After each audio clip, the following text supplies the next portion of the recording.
Ashamaa harka fuunee daawwattoota Maayashoo kun odeessa Maayaa Artiiti. Odeessa keenya har'aatiin kitaabota as bahuuf qopheeffaman irratti xiyyeeffachuun isiniif qindeessinee jirraatii itti dhiyaadha.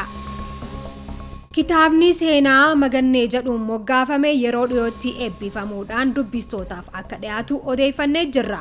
Kitaabni kun seenaa gootichaa Koloneel Haajii Mahammad Quuxaa Dambiirratti kan xiyyeeffate yoo ta'u, qumbii canaa Kuubiitiin barreeffame. Seenaa goota kanaa qoratanii qindeessuudhaaf waggoota 5 kan fudhate yoo ta'u, fuula 250 qindeessuudhaan dubbistootaaf dhiyaatee jira. Koloneel Haajii Mahammad Quuxaa Dambiin itti aanaa gooticha Jeneraal Waaqoo Guutuu ta'us kan odeeffanne yoo ta'u, eebbi kitaabni seenaa isaarratti hundaa'e kunis magaalaa Finfinneetti yeroo dhiyootti taasifamuudhaan dubbistootaaf akka dhiyaatus barreessicharraa odeeffannee jirra.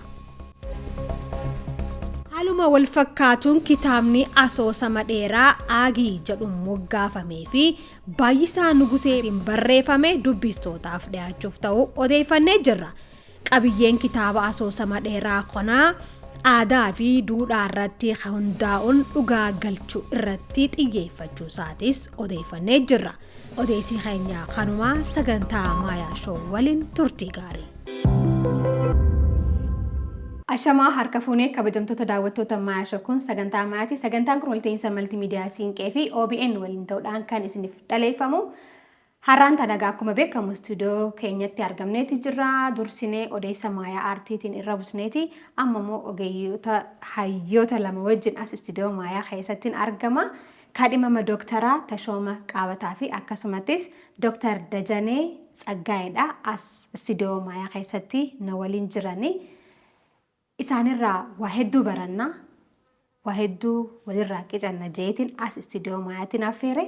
Isinis itti dhiyaattanii turtii gaarii akka taasistan affeerri xiyyaa. Isiniif immoo galata guddaadhaan isinii qaba.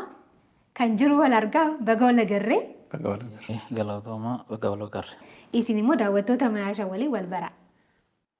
Ani Dajanee Tsaggaayeen jedhama.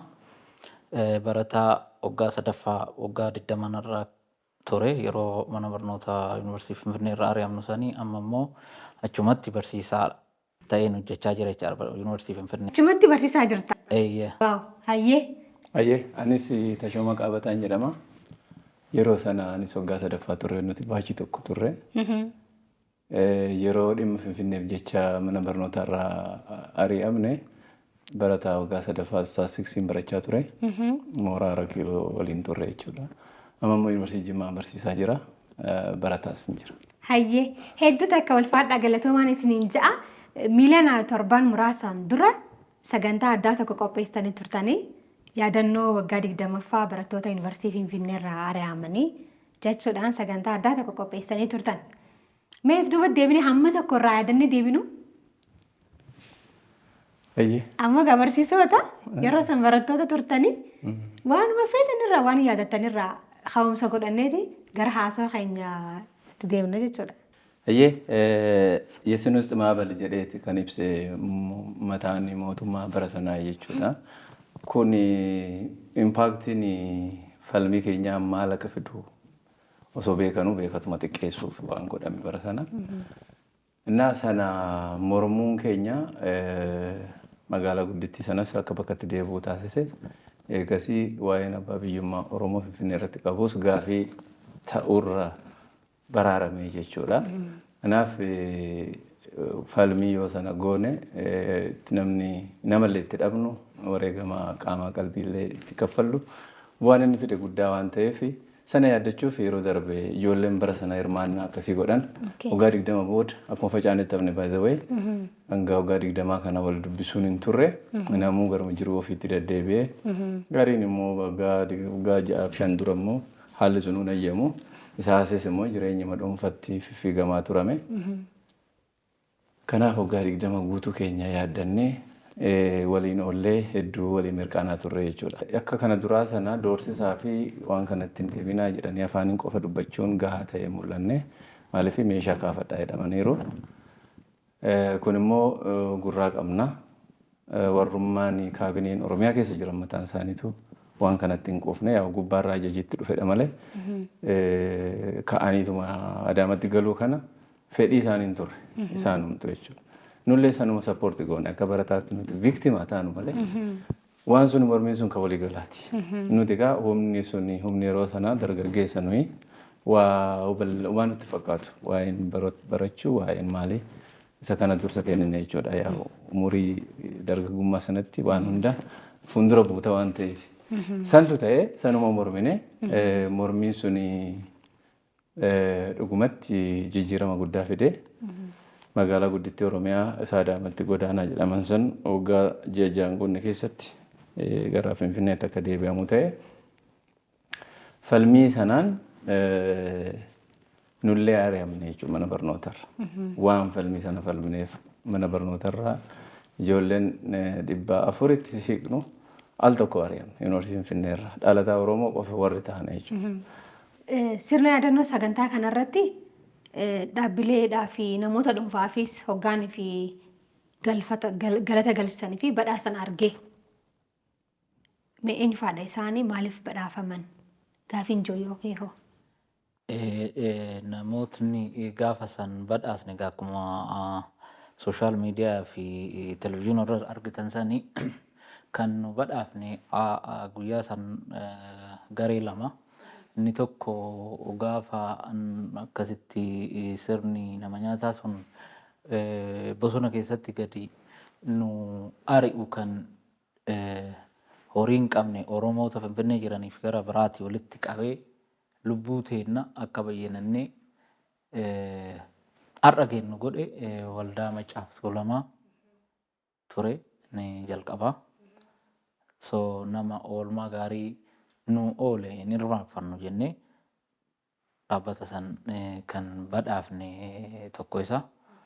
Inni lammataa gaazexeessaa Dammaqaa Nagaasati. Lubbuu isaa wareegee biyyatti dhalates biyyatti guddate gatee waan ba'eef kan badhaafne jara kana lamaanii jechaadha. Warra oolmaa gurguddaa nu oolan taansee badhaasaa kennuu baannu malee Oromoota keessaa fi ala Finfinnee fi baadiyyaarraan nu mirmatanii isaanis galata guddaa akka nurraa qaban kana walitti qabnee gaaf tokko kiisuun keenya oolu guyyaa sanii garuu afaanumaan galateeffannee bira dabarre. Kanaaf yoo jiraate tajaajilamatti dabala. Hayyee akkuma jedhe akka waldaatti waldaa Macaa Tuulamaati kan abbaan ta'ee bara sana kan recognize goonessi kan beekamti kennineefis waldaa Macaa Tuulamaati. Waldaa Macaa Tuulamaa kolfee akkuma ture dubbachaa turre kolfeen lafatti nama dararan lafatti nu adaban military punishment nurra ga'e jetti. Achi booda eega nu dadhabsiisanii guyyaa lama nurra oolanii booda 5, 4, 6 akkasitti nu fuudhanii nu gaggatan. Baarzaafii keessatti. Achuma bosona keessatti. Bosona keessatti nu gaggatan. Haaya. Achi namni karaa badeellee hedduu jira. Ijoollee fireeshii nullee waggaa sardiirii ture Finfinnee ni beekna. Warri farsiirii turan. Beekaa godhan jechuudha. Beekaa godhan. Haraan jalaa bada. Bakka achi nu yaasaniiti. Eega nu dadhabsiisanii booda panish eega nu godhanii mana barumsaarra ari'amuu keenyas hin beeknu nuti adabamaa ture guyyaa lamaaf. Garuu annaawunsi ta'eera televezyiiniidhaan akka ari'amne. Na achi waliin nu qabeeti Macaa Tuulamni Oromoota biyya keessaaf alaa jiran mobilaayiz godhee fandii rees godhee torbanitti birrii 50 barataa tokkoof kennaa 150 immoo gara manaa kan deemne in hordofamna. Viidiyoon keenya waraabame suuraan tokko keenya waraabame gara maatiillee deemuu hin dandeenye. Finfinnee keessa turuun dirqama jiru. Finfinnee keessa immoo akkamiin turta? Kanaaf nu dhaqqabee jechuudha Macaa Tuulamaa. Kana beekamtii kennineef. Guyyoota hanga dhaqee cufamutti Macaa Tuulamnis dhimma keenyaaf cufame innis bara sana. Guyyoota muraasaaf eeganuu gargaare booda cufame dhimma keenyaaf waldaa Macaa Tuulamaa sunis. Kanaaf waldaa akkasitti maanguddoo yeroo sana chitti amra lubbuun hin jirres ka jiranis jiru. Pirezidaantii yeroo sana Macaa Tuulamaa obbo Dirribii Damisee turanii har'as umuriin isaanii jira baga nagaan jiraatanii darara hedduu fi hidhamaa fi Itoophiyaa Airlaayinii hojjetaa nama ture. Dhimma kanaaf jecha hojii irraa ari'ame jireenyi isaa badee maatiin diigamee waa hedduutu ta'a. Amma tokkoon manguddoo sanaa silaa badhaasa guddaa nurraa eegama yoo dandeenye qabaanne. Garuu amma calqabaaf reefu walitti dhufna waan ta'eef wallicha akka waldaatti beekamtii kennina. Ka jedhuun koreedhaan murteessinee waan san raawwanne. Ka dammaqaas akkasuma. Dammaqaanis kophaan hojjenne. Dammaqaan fuulduratti bahee TV'tti haa dhiyaatu malee wantichi tiim woorkii ture. Gaazexeessaa dhaaba isaa Waaqi Jiraan jedhama amma Awustiraaliyaa jira. Haadha manaa isaa fakkaata bilisee irra na beektu. Isaan sadi ta'aniiti dhimma Oromoo dhimma keenya kana aantummaan nuuf agarsiisan. Jara kana lamaan akka nama tokko akka namaatti dammaqaa akka waldaatti waldaa Maccaa Tuulamaa fi beekamtii kennine. Gama fuulduraa immoo gaafa Rabbi jedhe warreen yoo sana oolmaa guddaa nu oolan jala jala akka yaaddataa deemnu abdiin qaba. Mee achi keessatti ijoollee waliin barachaa turtan kaan isin hin irraanfanne jiru mee? Hunda yaadachuun tarii ulfaachuu danda'a garuu hunda keessa immoo nama hin dagatamteetu jira. Fuulanillee wallaallu malee erga waggaa 20 booda ijoolleen yeroo sanii takkaayyuu kan dagatamanii miti. Maaliif umurii dargaggummaa isaatti isla dargaggeessa isaan waan biraattu itti bareeda ture. Garuu dhimma sabaa caalchifatee sabaaf jedhee lubbuu ofii ijoollee kennan ijoolleen sun. Kanaaf hundi isaaniitu hin dagatamanii.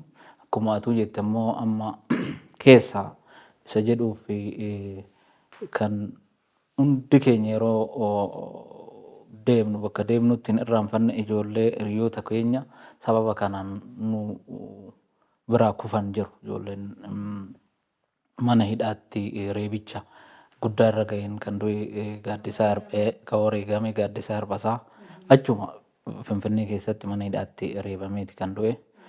Inni lammataa Alamaayyoo Garbaa innis jeequmsa waan ka'e fakkaatameeti kan rasaasan du'e.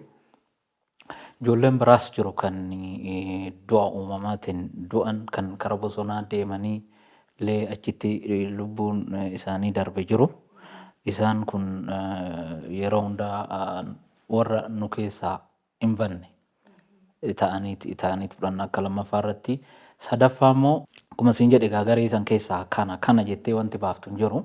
Warra jiruuf Rabbiin umrii dheertuu fayyaa guutuu isin dabalatee haa hannu. Warra wareegame immoo kaayyoof warra wareegame isaan warra du'e miti.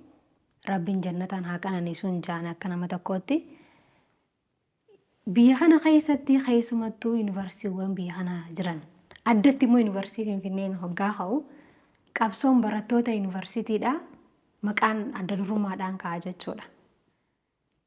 Keessattuu addatti immoo barattoonni Oromoodhaa 96 achiin booda saniin duras qabsoo waliigala uummattoota Itoophiyaa keessatti qaban shoorri isaanii akka laayyootti waan laalamuu hin turre. Kana keessatti qabsoon keessan san maaliin adda jettanii yaaddu isin? Waa'ee dhimma Finfinnee waa'ee dhimma eenyummaa kan akka sabaatti akka dhalataa saba kana keessaa baheetti dhaloota warra kaan irraa adda bahee asii achi akka morminu nu taasise jechuudha. Maybe yeroo itti sirriitti ititee tokkummaadhaan waa'ee saba keenyaa itti falmine waan ta'eef isa kaan isa durii irraa waan adda godhu jira. Inni durii ambireelladhuma dibaabuma Itoophiyaawii isii jettu jalatti ture. Inni kun garuu addatti sochii goone ture. Addattis waan miidhamne ture jechuudha. Kan 90mootaa sanii akkuma beekamu qabsoon jenereeshiniin darbaa dhufa. Nusi warra dura irraa fuuneetuma kan ittaanutti kenninee bira dabarre qabsoo sana tan bara sanii 90mootaa kan adda godhu yeroo itti climax itti tuqe jenneeti kan amannu. Kan biraa immoo deebiin gaafii keenya ijoo gaafileen nuti qabnu kan uummanni qabu ishii kan Finfinnee san qofa miti. garuu yeroo sanitti kan xururee keessaa bahe isa waan tureef deebiin gaafii nuyi kaafne saniif atantaman ummata keessa gahee iskuulii gahee so ummatatti gaafni inni gadi bahee ija biraa yookaan haala biraas qabate yeroo sanii kun adda isa godha. Karaa biraatiin egaa instituushinii yeroo tokkoon keezii tokkoon nama 350 yeroo tokkotti ari'uusi kan taajjabsiise ta'ee mul'ate. Ittaan sun Finfinneen hagam akka ummata kanaaf daranuu baay'ee murteessituu taate ifatti gadi baasee kan mul'ise qabsoo bara 1996 sanii. Asirratti miira keessan osoo hin beekan natti tola. Amma hoggaanii fi wal agartanii maaltu isinitti dhaga'amame? Barri san darbe miti irraa aantan maaltu isinitti dhaga'amame? Har'a deebinee olaallu keessaa Finfinnee falmineef sana keessa yoo deemnu mataa wal qabannee deemnu yoo barbaannee haasofnee gallu durii yoo dhufa kaampaasii dura seennu namni garagarii nu laala taaksii illee akkatti yaabbannu qabu. Yoo afaan Oromoo yoo dubbe namuu si laala akka waan bineensa taateetti si laala.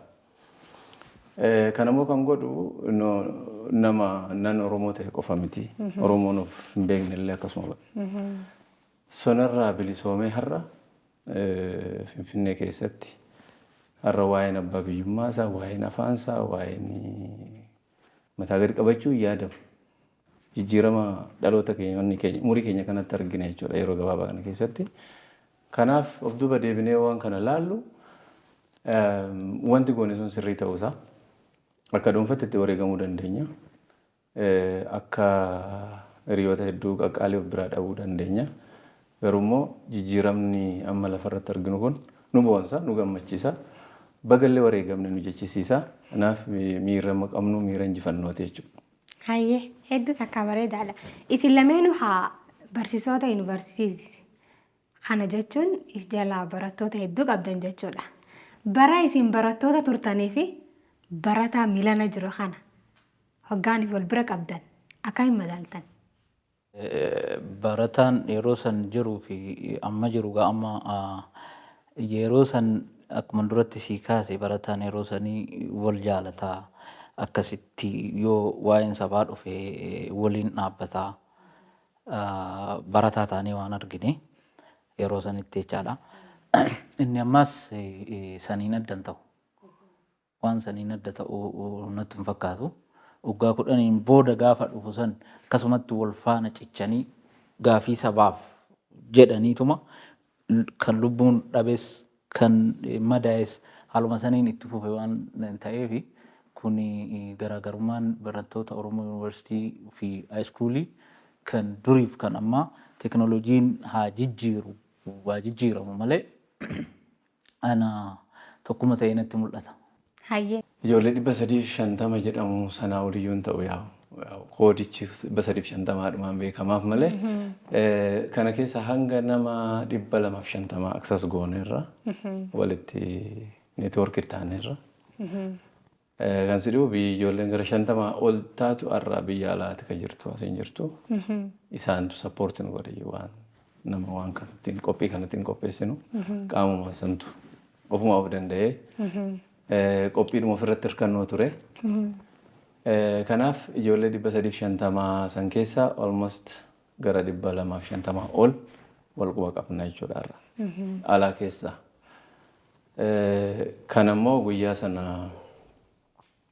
kabajuun waa lama guddaadhaa fi tokko barattoota nu bira silaa amma har'aatti nu wajjin jiraatan turanii isaan nu bira hin jiran irraa isaan yaadachuu barbaachisaadha. Naachuraalis kan nu biraa hin jirre jiru kan immoo daayireektilii dhimma kana wal qabatee rasaasaan gariin reebichaan du'an akkuma sila jedhame yeroo isaan kana yaadachuun karoora keenya ture. Inni lammataa eventuma guyyaa sanaa ijoollee bara sanaa sana ijoollee seenaa akkasii qabdu kun baay'ee koomitiidha ijoolleen bara sanaa sun. Akkasuma tasaa waan ta'e miti. Maaliif Guyyaa sana nu gaafii akka gaafachaa jiru pirezidaantii Yuunivarsiitii Finfinnee Andiraas Sheetee Piroofeesar Andiraas Sheetee nama jedhamu ture. Isaan gaafachaa jirran. Foormalii gaafachaa jiran. Namallee bakka buufannee barattoota nu keessaa bakka buufannee gaafii dhiyeessaa jirra. Foormalii. Isaan immoo bittinaasii nuun jedhu. Deemaa jeeqaa jirtu jedhaniiti nu gabaasu. Federaal poolisii humna nageenya biyya kanaatti akkasitti nu gabaasan. Nuti garuu foormalii gaafachaa jirra. Bittinaa innaan bittinuu dinnan.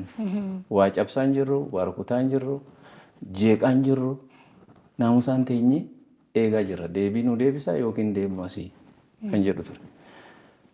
Ganama yoo gaafa guyyaa sanaa nama meeqa walitti nama barattoota 2,000 ol ta'antu ture.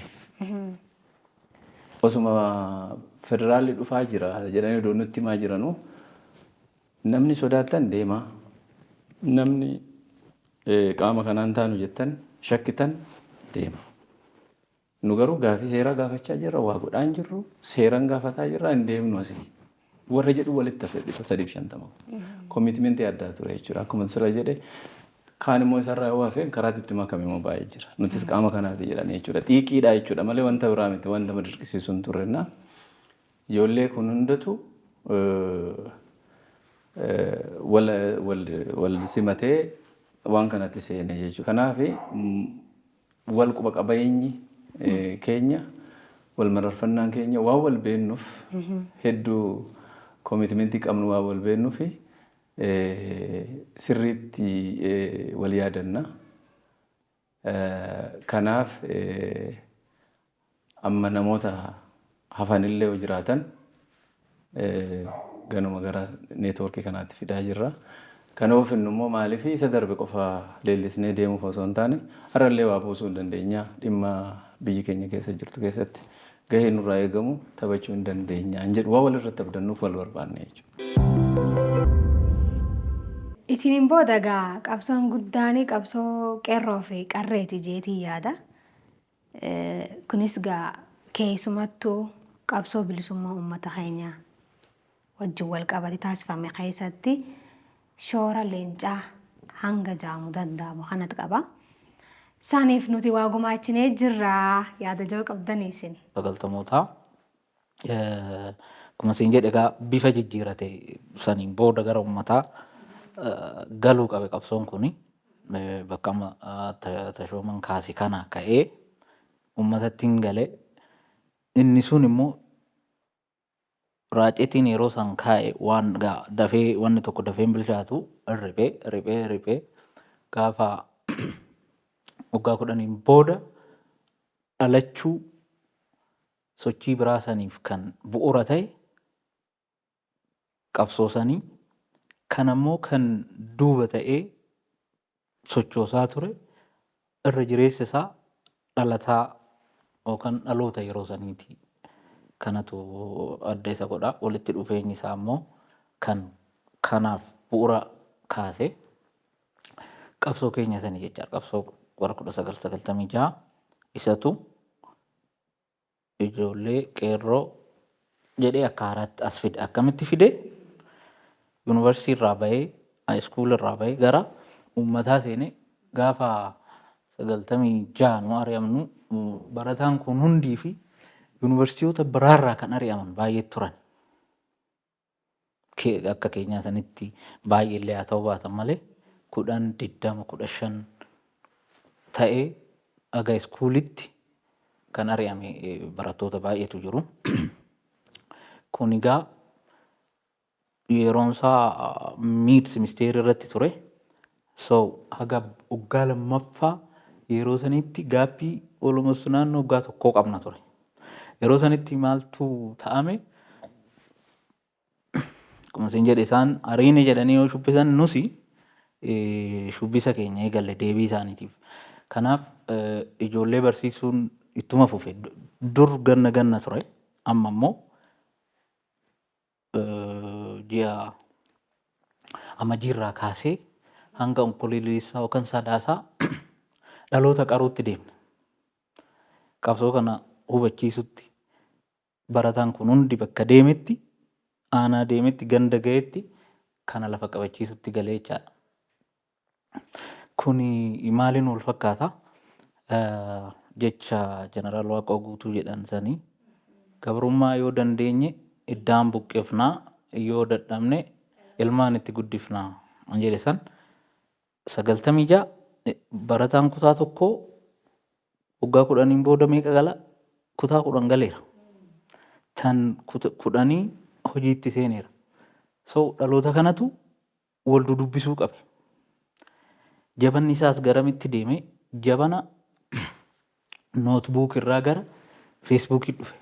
So communicationin wanti hunduu wal simaa dhufe. Kanaaf warra yeroo san akkasitti shubbise sanii fudhatee deeme jechaadha. Kanaaf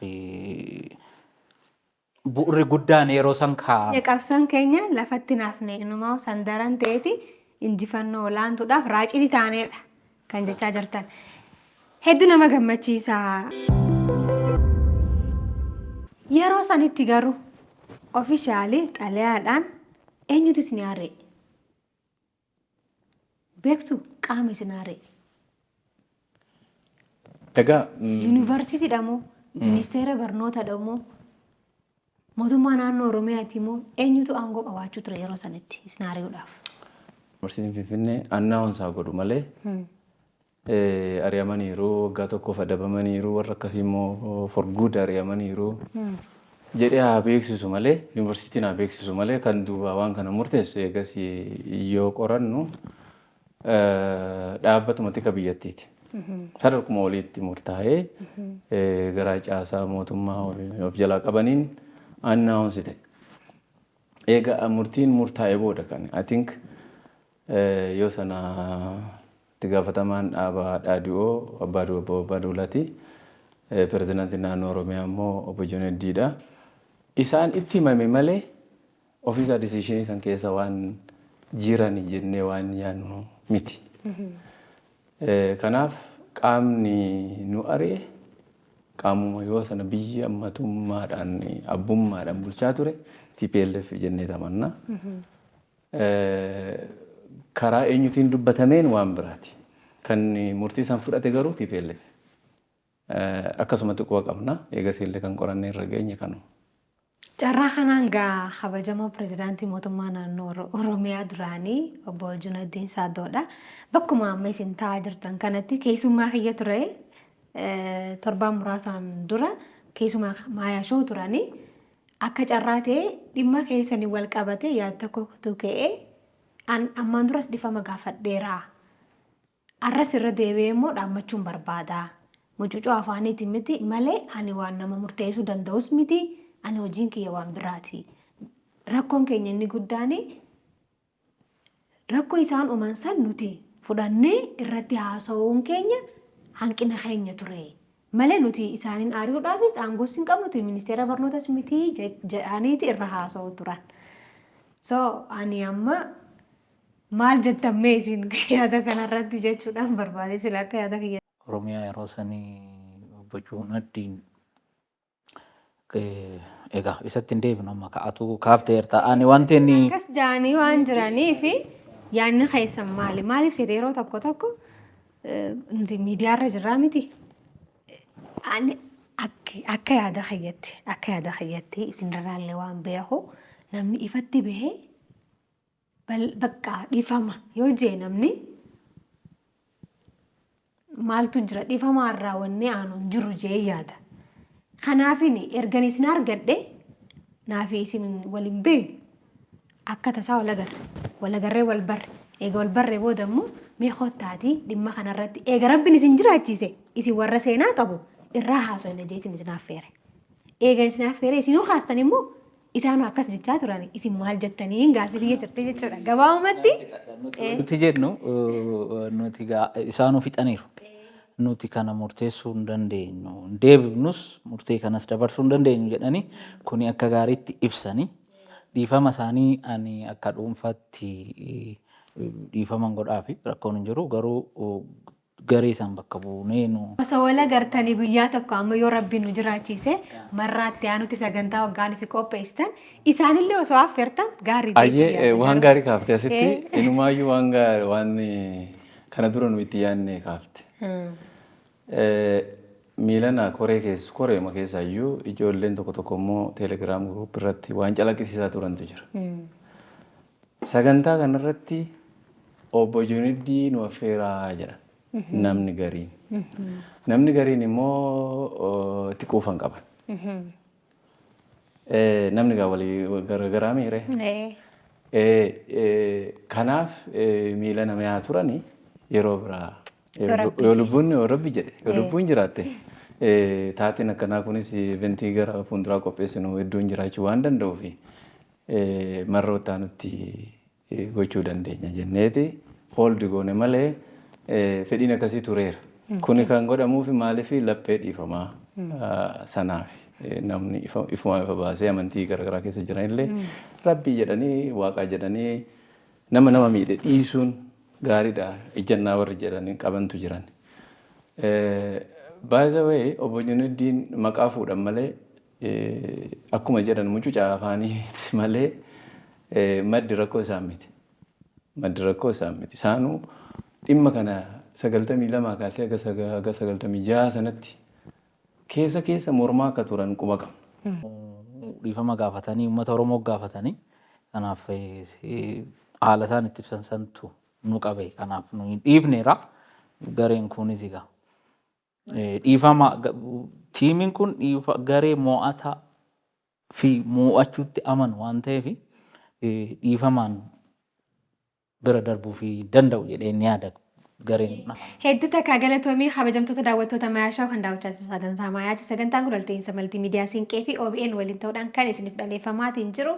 Keessummoota xiyyaarraa waa hedduu barachaa akka jirtan abdii guddaadhaan qaba yaada qabdaniif immoo karaa SMS keenyaa MS tursuudhaan 8330 takkaan nuuf ergaan isiniin ja'a. Amma maalirra jirtanii fuulduraafoo maal gumaachuu barbaaddan qabsooytanii yeroo san rabbiin har'aan isiin gahe ummata keenyaafoo maal yaaddaniif waan jiru san absorra keessan.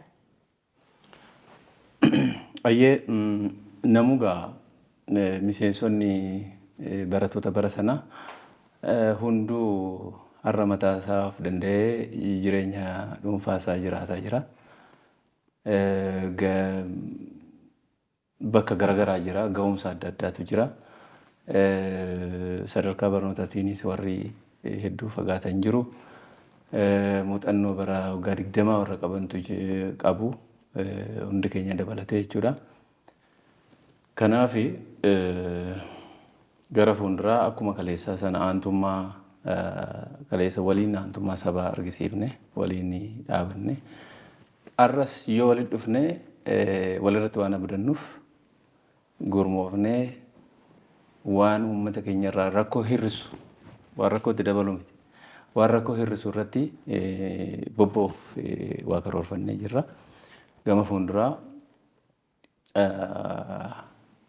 waldaa wayii ijaarre waldaa hunda galeessa ta'e rakkoo Oromoon qabu irraa hir'isuuf waan nu gargaara jennee yaadnee waan propose goone qabna. Eventii keenya dheengaddaa irrattis waan dhiyaatetu jira. Konseptinooti garaagaraa pireezidantii godhamee ture.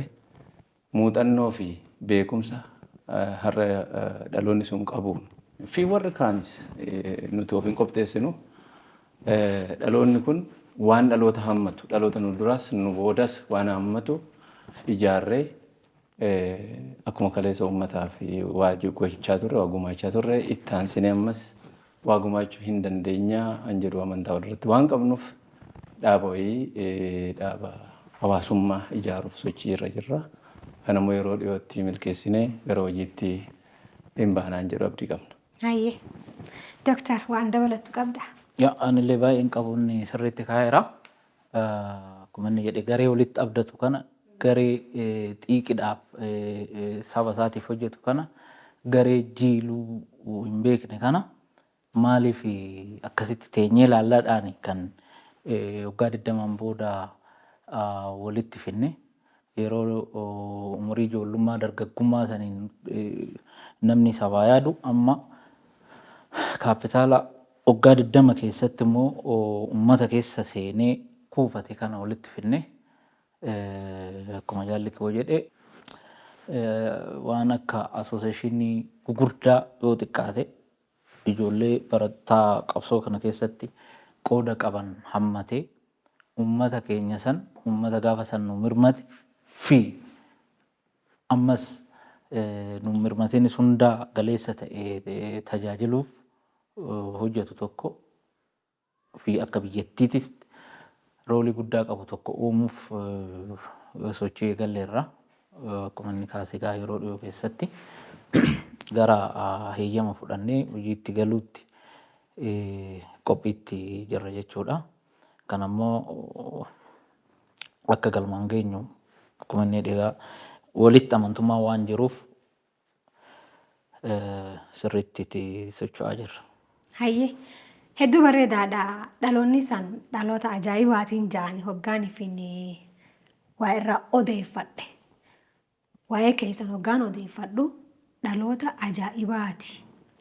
Tokko warra hin injifatamne kaayyoo ifiitiif mul'ata ifiitiif ciicheeti warra irraa aane. Kunoo ni jirtan. Isin amma akkuma duratti raasee nam lamatu na waliin jira malee ijoolleen hundinuu bakka jiranitti ciccima akka ta'an anillee hangam beeku waan jiruuf jechuudha. Warra hin injifatamne. Isinirraa immoo waa guddoo eegama jechuudha. Biyyaaf waa gumaachuun dhugaadha ammoo wanni irra jirtan kun barsiisummaan ogummaa salphaadhaa miti. Dhaloota qaraa jirtan. Nama antummaa qabuun barachuun mataansaa injifannoo olaanaadha baay'izawwee. Anaaf akka ilaalcha keeyyatti jechuudha. Barsiisota akka keessanii qabaachuun eebbifamuudha.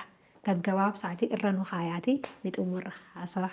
Har'aagaa haalli jiru wayyaa'aadha kaleessarraa. Borummoo kana caalaa akka wayyaa'u abdii qabna. Dhugaa. Kanaaf namuu bakka jirutti waan of harkaa qabu hojjechuu akka qabu itti jabaachuu akka qabu waan hunda caalarra immoo waan egeree sabaa tuqu wayii irraa of eeguu akka qabuu fi aantummaa isaa agarsiisuu akka qabu dhaloota ofitti amanamummaa fi koomitmentii qabaatu uumuutu nurra jira jedheen yaada. Dhaloonni kunis teekinooloojii amma jiru ammayyummaa amma jiru irraa fayyadamaa ta'u malee akka teekinooloojii isaatti fayyadamne dhaamsa akkasiin dabarsuu barbaada akka barsiisaa tokko. Hayyee barsiisaa galatoo. Anis kanan dabalu waanuma amma gammaa haasofne kanarraa wanti baratamu namni kaayyoo ofii dura uummata ofii dursu dhaloota jalqabaa kaaseeti kan ture 90mootarraa 60mootarraa kaasee akkasitti dhufe namoonni waan akkasii kufanii kanaaf oduma ofiif yaaduun jiru dursa garuu maatii ofiifis uummata ofiif yaaduun akka murteessaa ta'ee fi akka barbaachisuun dhaamsa dabarsan. Hayyee ulfaadhaa galatoomaadhaa. Na kabajuudhaan daawwattoota Maayaa Shoo illee kabajanii as istiidiyootti Maayaatti waan argamtaniif ulfaadhaan isiniin ja'a.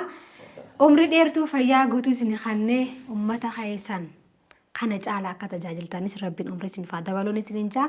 Hayyee kabajamtoota daawwattoota Maayaa Shoo kan daawwachaatiin turtan sagantaa Maayaa ture. Sagantaan kun walta'iinsa maltiimiidiyaa Siinqee fi OBN waliin ta'uudhaan isiniif dhaleeffamaatiin ture. Keessummoota kiyyarraa waa hedduu akka baratan abdii guutuudhaan qaba. Ciichoomina isaanii mul'ata ifiitiif ejjennoo qabaatanii rabbiin immoo isaan gargaaree arra ga'aniiru borus waa hedduu nuuf gumaachan jeen abdadha. Warra isaan biraa kaayyoodhaaf wareegame hundaafuu rabbiin jannataan haa qananiisu jecha sagantaan Maayaa Shoo kanarraa kana fakkaataa ture. Yaada qabdaniif karaa SMS keenyaan 8331 jechuudhaan MS dursaatii nu biraan ga'an isiniin ja'a. An qopheessuun sagantaa kana har'ashee tarafaa faajjiitiin ture hamma torbaanitti torban gaarii ulfaadhaa galatooma.